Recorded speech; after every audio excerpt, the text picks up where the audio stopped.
Donna Tope, I'm appearing on behalf of myself. Ms. Tope, I had issued a bench warrant for your arrest for failure you to appear at a show cause hearing, which I know that you had notice of. You filed a motion in this case to remove and expunge the court's order for contempt and the warrant for your arrest. That is your motion before the court today. Yes. Go ahead.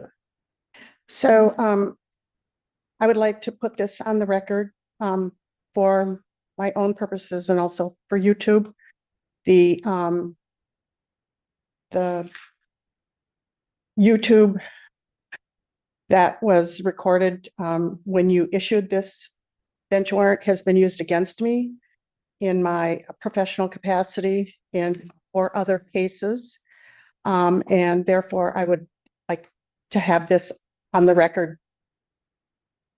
Have what on the record? What I'm going to tell you now in my defense. Go ahead. Okay. It's my motion.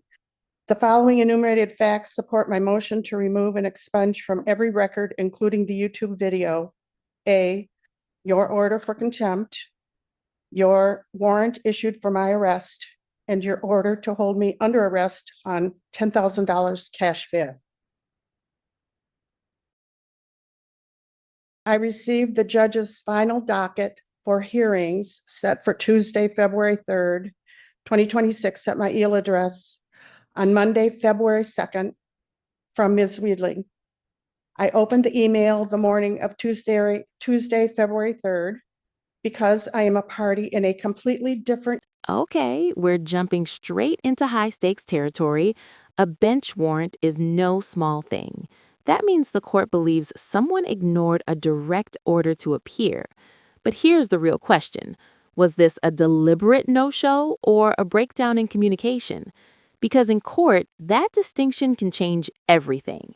Case before this court, and I looked for something on that case on the docket. To my surprise, the docket for 2 p.m. that very afternoon had me listed for a show cause hearing on a case for which I am neither a party nor an attorney. Not having had any notice of appearance for this hearing, I was not able to get to the court in time.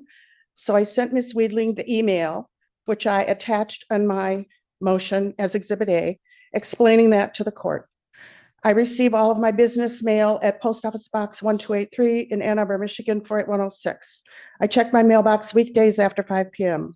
On Thursday, February 5th, 2 days after the unnoticed show cause hearing on the court's February 3rd docket, I sent Ms. Weedling the email and photos provided at Exhibit B. The email describes what I received that morning, Thursday, February 5th, 2026, in my post office box, 2 days after the hearing was held. The photos included with my email to the court are of a motion affidavit in order to show cause signed by Judge Simpson, along with the postmarked envelope they were mailed in. Exhibit C is hard copies of those legal papers and the envelope.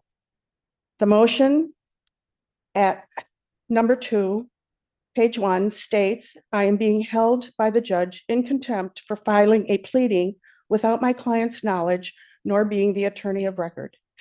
At number 3 on page 1, Judge Simpson requests an order to show cause why I should not be found in civil contempt of court.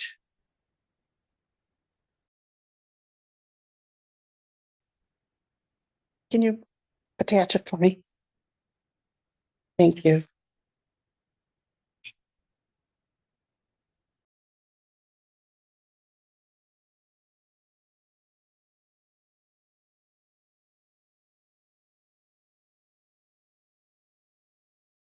At item 5, page 2, I am ordered to appear before the court on February 3rd at 2 p.m. At 7 on page 2 of the order to show cause, it states that a copy of this order must be served by mail on the person ordered to appear, which is me, at least 14 days before the hearing, which had been set for a hearing on the docket for February 3rd at 2 p.m. The judge's signature is dated January 20th. The envelope is postmarked January 28th.